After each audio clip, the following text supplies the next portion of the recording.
भारत ने पाकिस्तान और पीओके में 9 आतंकवादी ढांचों को निशाना बनाते हुए 6-7 मई की दरमियानी रात ऑपरेशन सिंदूर चलाया, जिसके बाद से बॉर्डर पर दोनों तरफ से गोलीबारी जारी और दोनों देश युद्ध के मुहाने पर खड़े हैं। इस सब के बीच गलती से बॉर्डर पार कर पाकिस्तान चले गए बीएसएफ के जवान के परिवार की चिंताएं बढ़ गई हैं। करीब 14 दिन हो गए हैं और बीएसएफ के जवान के वापस आने की कोई भी खबर नहीं है। पश्चिम बंगाल के हुगली के रिशरा में सीमा सुरक्षा बल यानी बीएसएफ के कांस्टेबल पूनम कुमार शॉ का परिवार ऑपरेशन सिंदूर के बाद हाल ही में सीमा पर बढ़े तनाव के कारण परेशान है। पूनम को 23 अप्रैल को पाकिस्तान रेंजर्स ने बंदी बना लिया था और वो गलती से पंजाब के फिरोजपुर जिले में अंतर्राष्ट्रीय सीमा पार कर गए थे। शॉ को कश्मीर के पहलगाम में आतंकवादियों द्वारा 26 लोगों की हत्या के एक दिन बाद हिरासत में लिया गया था, जिसके बाद भारत और पाकिस्तान के बीच तनाव पैदा हो गया है। हालांकि अभी जो तनाव है, इस बीच उनकी वापसी को लेकर लोग डरे हुए हैं। पूनम की पत्नी रजनी शॉ अपना दुख और दर्द बताते हुए कहती हैं कि 2 दिन पहले जब हमें 2 पाकिस्तानी रेंजर्स की हिरासत के बारे में खबर मिली तो हमें अपने पति की रिहाई की कुछ उम्मीद जगी थी, लेकिन अब मैं डरी हुई हूँ।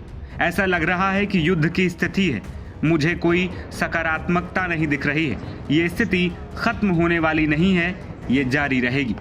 इससे पहले रजनी ने पठानकोट और फिरोजपुर जाकर बीएसएफ कमांडरों से अपने पति की सुरक्षित वापसी की अपील की थी।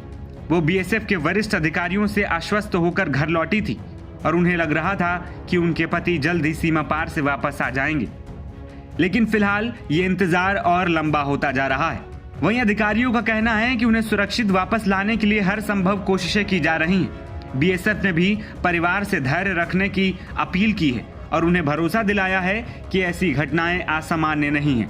रजनी अब मुख्यमंत्री ममता बनर्जी से मुलाकात करना चाहती हैं और अपने पति की सुरक्षित वापसी के लिए मदद मांगना चाहती हैं। उन्होंने कहा है कि हर कोई कह रहा है कि इसकी संभावना बहुत कम है।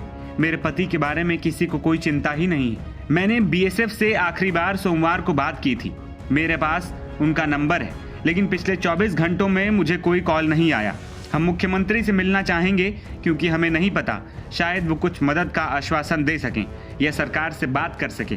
मुख्य मुद्दा ये है कि मेरे पति भारत में नहीं है।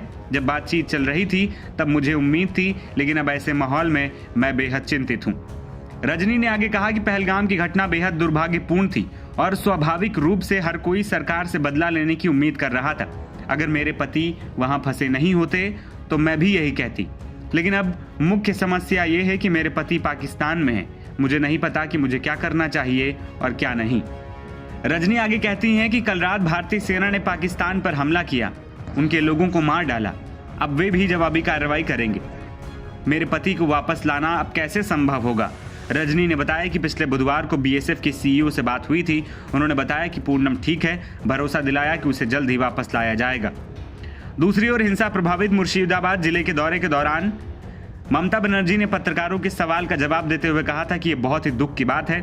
मिस्टर साहब पाकिस्तान के कब्जे में हैं। उनके परिवार के साथ हमारी पार्टी के स्थानीय सांसद कल्याण बनर्जी लगातार संपर्क में है।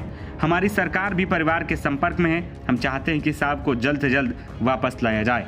फिलहाल सबकी निगाहें भारत और पाकिस्तान के तनाव पर हैं, क्योंकि ऐसी स्थिति में पाकिस्तान से अपने जवान को सही सलामत वापस लाना खासा मुश्किल होगा।